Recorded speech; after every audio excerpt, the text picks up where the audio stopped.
Hello అందరికీ. నాటి నేస్తాలు, మన చిన్ననాటి జ్ఞాపకాలు, మాటల్లో మమకారం, కథల్లో మనసు, కుటుంబ కథలకు స్వాగతం, సుస్వాగతం. మరి ఈరోజు మన కథ తల్లి ప్రేమండి. రాసిన వారు మల్లాది వెంకట కృష్ణమూర్తి గారు. ఎప్పటికీ మాసిపోనిది తల్లి ప్రేమేనండి.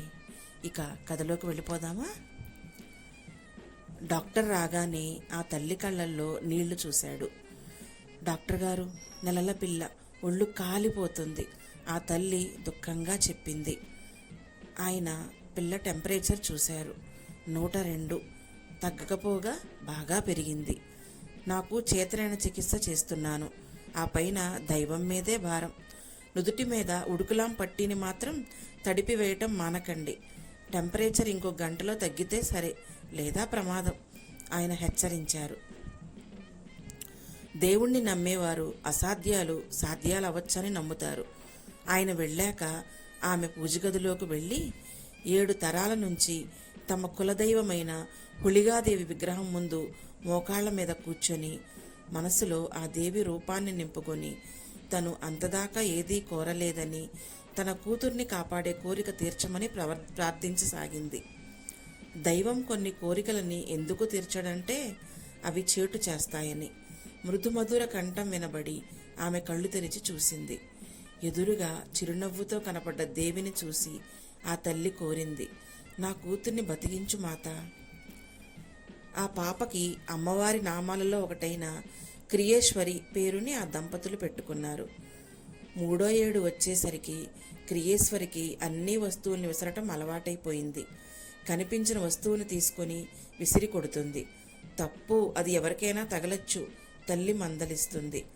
6వ ఏట క్రియేశ్వరి విసిరిన పుస్తకం అంచు భాగం తండ్రి కంట్లో గుచ్చుకోవటంతో రక్తం కారసాగింది. తక్షణం హాస్పిటల్కి తీసుకుని వెళ్లారు. ఆయన కుడి కంటి చూపు శాశ్వతంగా పోయింది. మంచిది, పోయింది నాకన్నేగా, ఇదే పరాయి వాళ్ల కన్నైతే ఎంతో తగువులాట జరిగేది, తండ్రి చెప్పాడు. క్రియేశ్వరి వస్తువులని విసరటం 7వ ఏడు దాకా ఆపలేదు.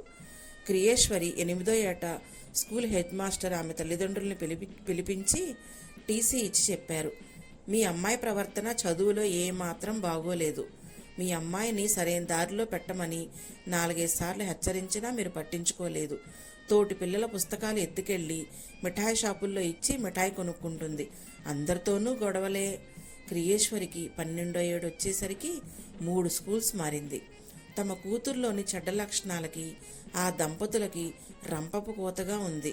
క్రియేశ్వరి బంధువులు, నానమ్మ, అమ్మమ్మ, తాతయ్యలు తమ ఇంటికి క్రియేశ్వరితో రావద్దని నిష్కర్షగా చెప్పారు. 14వ ఏట వాళ్ళకి క్రియేశ్వరి పెద్ద కష్టాన్ని తెచ్చిపెట్టింది. ఆమె డబ్బు కోసం మగాళ్లతో గడుపుతుందని ఆమె తల్లిదండ్రులకు తెలిసింది. కుటుంబ గౌరవం మంట కలుపుతోందని మొదటిసారి తండ్రి కూతుర్ని కొట్టాడు.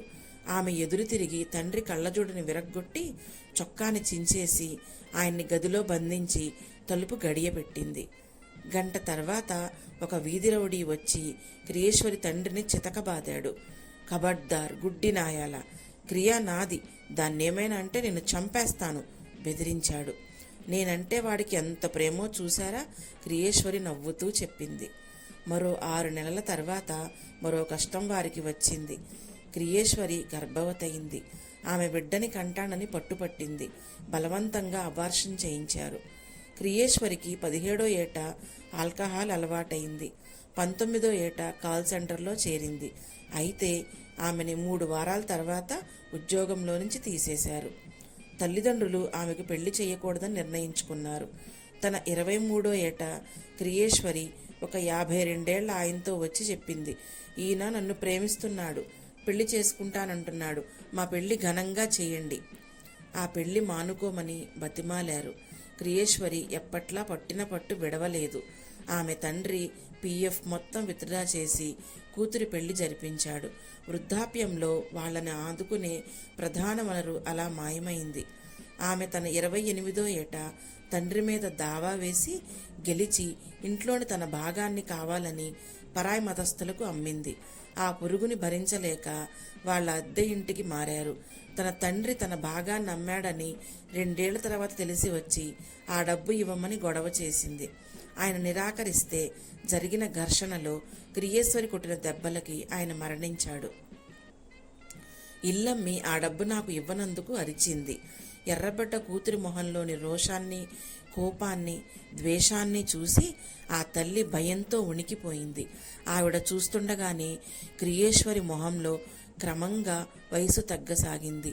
23 నుంచి 15కి, 10కి, 5కి, ఏడాదికి, చివరికి 3 నెలల పసిపాప మొహం కనిపించింది. ఆమె కళ్ళు తెరిచి చూస్తే ఉయ్యాల్లోని ఇంకా పేరు పెట్టని తన కూతురు కనిపించింది. తను కలగనలేదని, అమ్మవారు భవిష్యత్తును చూపించిందని గ్రహించింది. మళ్ళీ ఆ శరీరవాణి వినిపించింది. నీ ప్రార్థనని నువ్వు మన్నిస్తావో లేదో నీ చేతుల్లోనే ఉంది. పాపని నువ్వు మరో 3 నిమిషాల్లో ఎత్తుకుంటే బతుకుతుంది, లేదా మరణిస్తుంది. అత్యంత అమాయక మొహం గల పాప కళ్ళు తెరిచి నీరసంగా తల్లి వంక చూస్తుంటే ఆ పాప నోట్లో నుంచి బలహీనమైన శబ్దాలు వినిపించాయి. 2 నిమిషాలు తటపటాయించాక ఆమె లేచి పక్క గదిలోకి వెళ్ళింది. అంతలోనే పరిగెత్తుకుంటూ వచ్చి ఉయ్యాల్లోని కూతుర్ని తీసుకుని గుండెలకు హత్తుకుంది. క్రమంగా 102 నుంచి టెంపరేచర్ 101కి, 100కి, 99కి, చివరికి నార్మల్కి దిగింది. తల్లి తన బిడ్డల మీద ప్రేమని ఎన్నటికీ కోల్పోదు. కథ మీకు నచ్చిందా అండి? తన ముందు ఉన్న కష్టాలన్నీ తెలిసి కూడా పాప కోసం సిద్ధపడింది తన తల్లి. అదేనండి తల్లి ప్రేమ. కథ సమాప్తం. మీ శాంతి.